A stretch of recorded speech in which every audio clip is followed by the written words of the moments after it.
Thanks to all the subscribers. Please like, subscribe, and comment. We're almost to 1,000. Appreciate it. With that out of the way, let's get into it. Virginia hits different. All right, let's break that down. What does it mean to snitch, sir? Tell on anybody, not even gotta be a gang member or anybody. Use a snitch, you get killed. Is testifying in a federal court snitching? Yes, sir. Explain to the jury, what are your responsibilities under that plea agreement? To cooperate with the government and tell the truth. What do you hope happens if you tell the truth, Mr. Vann? That I get a sentencing reduction. According to the government, Theodore M. Vann, aka Flatline 33 of Portsmouth, was the highest ranking member of the Guerilla Mafia Piru, a Bloods gang set based in Portsmouth. According to the statement of facts filed with the plea agreements, Vann was the highest ranking member of the Bloods gang set Guerilla Mafia Piru, together with his fellow gang member and second in command, Antwane Williams. They manufactured and distributed in excess of 1 kilogram of heroin in Portsmouth from late 2013 to August 2014.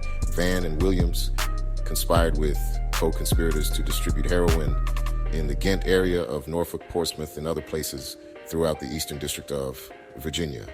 Vann also purchased wholesale amounts of heroin during the course of the conspiracy from Alonzo Alton, 35 of Portsmouth, who was sentenced to 30 years in prison on November 4th, 2015. Vann also purchased wholesale amounts of heroin from members of the Imperial Gangsta Bloods, whose leader, Christopher Smith, 32, of Portsmouth, was sentenced to life in prison on October 30th, 2015. Featured in a previous video, Vann pleaded guilty on June 25th, 2015.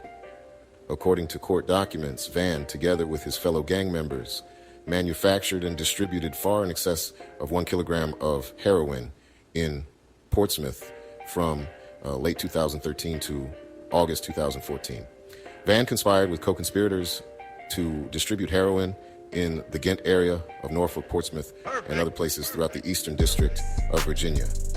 Vann traveled to New Jersey and to Richmond and Petersburg, Virginia, to purchase wholesale amounts of heroin that were later cut with additives in Portsmouth stash houses to increase their volume and profitability. Antwane Williams, the second highest ranking member of the gang, was sentenced to 10 years in prison on September 24th, 2015. Jeffrey Henry, an associate of the gang who helped expand its retail market and tested its heroin, was sentenced to 3 years in prison on October 26th, 2015. Theodore M. Vann, aka Flatline 33, was sentenced to 192 months in prison for conspiracy to distribute heroin and being a felon in possession of a firearm. In connection with this conviction, Vann forfeited 2 .38 caliber handguns, a 9mm Ruger P95 pistol, and a high-point .40 caliber handgun. Vann would later testify against Antonio Simmons in his RICO case for a sentence reduction. Simmons is featured in a previous video. According to court documents, Antonio Simmons, aka Murdoch 41, was the high-ranking leader of the Portsmouth and Norfolk 9 Trey Gangsters Blood Gang. Vann would testify to the hierarchy of the UBN and its origins, as well as the 9 Trey Gangsters. This is a portion of his testimony. Sir, I'd ask you to lean forward and speak directly into the mic. You're soft-spoken. Please state your name for the jury. Theodore Vann. How old are you, sir? 35. How far did you go in school? My GED. What city are you from? Portsmouth, Virginia. How long did you live there? My whole life. Did you sign a plea agreement? Yes, sir. Explain to the jury, what are your responsibilities under that plea agreement? To cooperate with the government and tell the truth. What do you hope happens if you tell the truth, Mr. Vann? That I get a sentencing reduction. 9 Trey gangsters make money. How does the gang make money? They sell drugs, they rob, they do prostitution rings, whatever. All right. And who decides what projects you're going to work on as a lower-level blood member? You're higher up, the people in charge of you. And how do you find out who your boss is in the UBN when you get into it? What is a line? They tell you when they jump you in that this is the line you become under, like this who you follow. And who is at the low end of the chain of the command? A line is the people in your chain of command, the people that you follow, the people above you that you follow. Is a scrap below a foot soldier? Where does that come from, Scrap? Yes, a scrape is lower.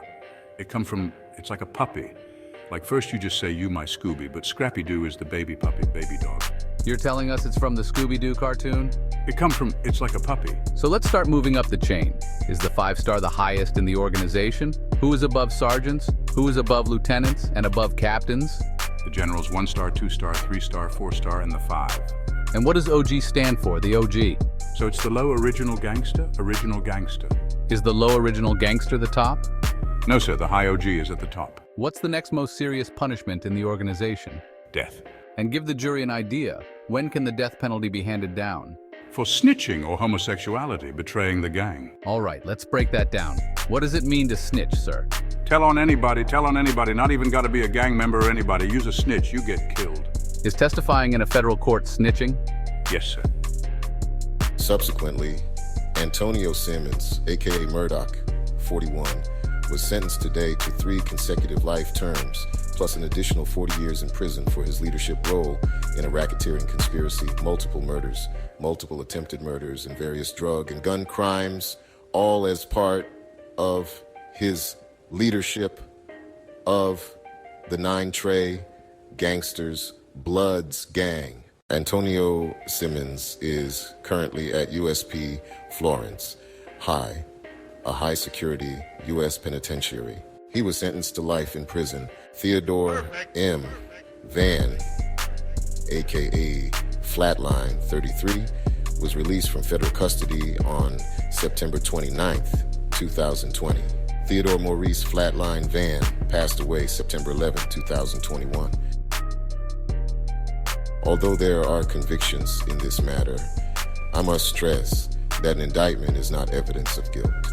Charges are only allegations, and each defendant is presumed innocent unless and until proven guilty beyond a reasonable doubt. Thank you for watching. Please subscribe. Blessings.